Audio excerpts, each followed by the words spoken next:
ہمارے پیارے نبی حضرت محمد مصطفیٰ صلی اللہ علیہ وسلم جب معراج پہ تشریف لے گئے تو آپ نے دیکھا کہ جہنم کے اندر کچھ لوگوں کی زبانیں آگ کی کینچیوں سے کاٹی جا رہی ہیں۔ تو آپ نے جبریل سے پوچھا کہ جبریل یہ کون لوگ ہیں؟ تو جبریل کہنے لگے کہ یا رسول اللہ یہ آپ کی امت کے وہ خطیب ہیں، وہ علماء ہیں جو دوسروں کو تو نصیحت کیا کرتے تھے لیکن خود ان پر عمل نہیں کیا کرتے تھے۔ ایک دوسری حدیث میں ہے کہ اہل جنت میں سے کچھ لوگ اہل جہنم میں لوگوں کو پوچھیں گے کہ تم کو کس چیز نے جہنم میں ڈال دیا، حالانکہ تمہاری بتائی ہوئی باتوں پہ عمل کر کے تو ہم جنت میں پہنچے ہیں، تم کیسے جہنم میں پہنچ گئے؟ تو وہ کہیں گے کہ ہم دوسروں کو تو نصیحت کیا کرتے تھے مگر خود ان پر عمل نہیں کیا کرتے تھے۔ ایک اور دوسری حدیث میں ہے کہ بدکار قرا اور علماء ان کی طرف جہنم کا عذاب اتنی تیزی سے آئے گا کہ وہ اللہ رب العزت سے پوچھیں گے کہ یا اللہ بت پرستوں سے بھی پہلے ہمیں عذاب دیا جا رہا ہے، یہ کیا وجہ ہے؟ اللہ رب العزت فرمائیں گے کہ جان بوجھ کر گناہ کرنے والا اور انجانے میں گناہ کرنے والا برابر نہیں ہو سکتے۔ مشائخ نے لکھا ہے کہ جو خطیب، جو واعظ نصیحت کرنے والا خود اس پر عمل نہیں کرتا، اس کی نصیحت دوسروں کے لیے کوئی فائدہ مند نہیں ہے۔ میرے بھائیوں، کیا وجہ ہے کہ آج ہم حاجیوں کی فہرست میں تو ہمارا ملک پہلے نمبر پہ ہے اور ایمانداری کی فہرست میں ہمارا ملک سب سے آخری نمبر پہ ہے۔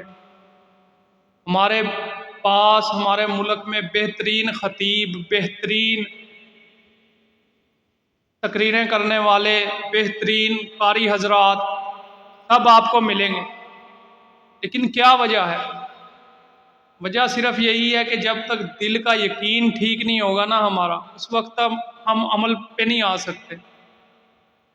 یہ دل جو ہے نا، دل جب اس کا رخ اللہ کی طرف ہوگا پھر ہم اپنے علم پہ عمل کرنے والے بنیں گے۔ ایک حدیث میں یہ ہے کہ 4 سوال نبی پاک صلی اللہ علیہ وسلم نے بتائے ہیں کہ جب تک کوئی قیامت میں ان کا جواب نہیں دے لے گا وہ اس وقت تک اپنی جگہ سے نہیں ہل سکتا۔ اس میں چوتھا سوال یہی ہے کہ جو علم حاصل کیا تھا اس پہ کتنا عمل کیا۔ حضرت ابو درداء رضی اللہ تعالیٰ عنہ فرماتے ہیں کہ مجھے سب سے زیادہ خوف اسی چیز کا ہے کہ سارے مجمع کے سامنے مجھے کھڑا کر کے یہ پوچھا جائے کہ تم نے جو علم حاصل کیا تھا اس پہ کتنا عمل کیا۔ یہ میرے بھائیوں کوئی معمولی بات نہیں ہے، اس کے لیے ہمیں دلوں کے اوپر اپنی محنت کرنی پڑے گی، اللہ رب العزت کے اوپر اپنا یقین بنانا پڑے گا۔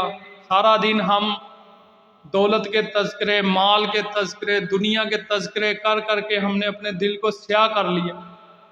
کیا وجہ ہے کہ اذان کی آواز تو ہمارے کان میں پڑتی ہے لیکن ہمیں کوئی فکر کوئی نہیں ہوتی، کوئی ہماری توجہ ہی نہیں اس طرف ہوتی کہ اب نماز کا ٹائم ہو گیا، ہم نے نماز ادا کرنی ہے، ہمارا رب ہمیں بلا رہا ہے۔ تو ہمیں اس کا علم تو ہے لیکن ہم عمل نہیں کرتے۔ وجہ کیا ہے؟ وجہ یہی ہے کہ ہمارا دل جو ہے وہ ٹھیک نہیں ہے، اس کا یقین ہمارا بگڑا ہوا ہے۔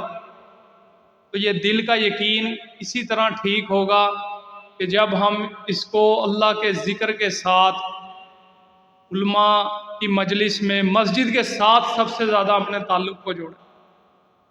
مسجد کے ساتھ ایک مومن ایسا ہے جیسے مچھلی پانی میں ہوتی، اور مسجد کے بغیر مومن ایسا ہے کہ جیسے مچھلی پانی کے باہر ہو، تڑپ رہی ہو۔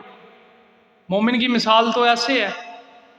میرے بھائیوں، اللہ رب العزت ہم سب کو اپنے دلوں کا یقین ٹھیک کرنے کی توفیق عطا فرمائے۔